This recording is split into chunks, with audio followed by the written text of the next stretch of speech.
Pagkasundo nga dito sa mga bata mga mi ay parehas na nga silang gutom kasi anong oras na dyan. Kaya naman napagdesisyonan namin na kumain na lang. Pero bago ang lahat ng yan ito, si Baby Amari nga ay tulog na. Nagsundo nga kami kay Ate Princess dyan mga mi pero nagpaalam nga siya agad-agad na pupunta daw muna sila sa 7-Eleven na magkakaibigan.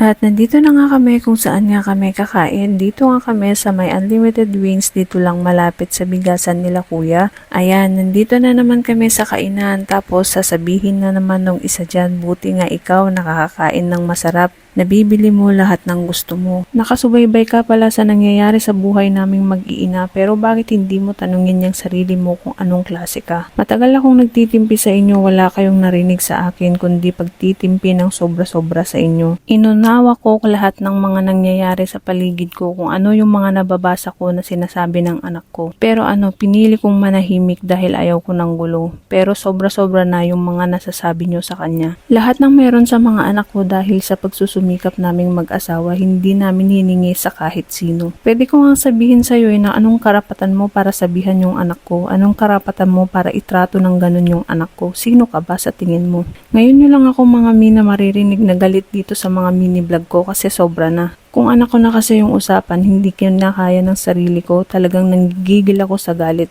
Ang hirap ngang mag-voice over ngayon kasi damanin nyo yung panginginig ng boses ko sa inis sa galit sa mga nakikita ko, sa mga nababasa ko.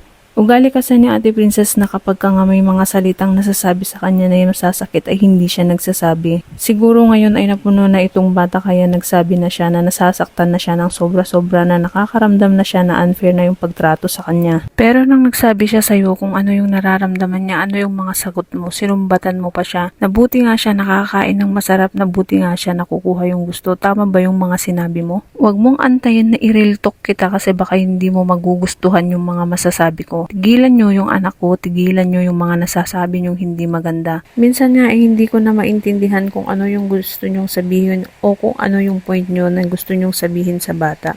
Naiinggit ba kayo kung ano yung meron sa kanya? Nasabihin mo yung ganyan? Lahat ng meron sa kanya ay sariling sikap ko. Siguro may ambag kayo pero kakaunti lang. Huwag nyo namang ganunin yung anak ko. Pwede ba ako na lang kaysa yung anak ko? Kung sabihin ko rin kaya nagalante ka sa iba pero sa kanya ay hindi. Kung sabihin ko kaya na hindi ka madamot sa iba pero sa kanya madamot ka. Mga pagpo-post nyo sa social media na akala mo napakatino nyong tao, akala mo napakasweet nyo sa kanya. Puro lang naman kayo kaplastikan sa social media. Magpakatotoo kayo.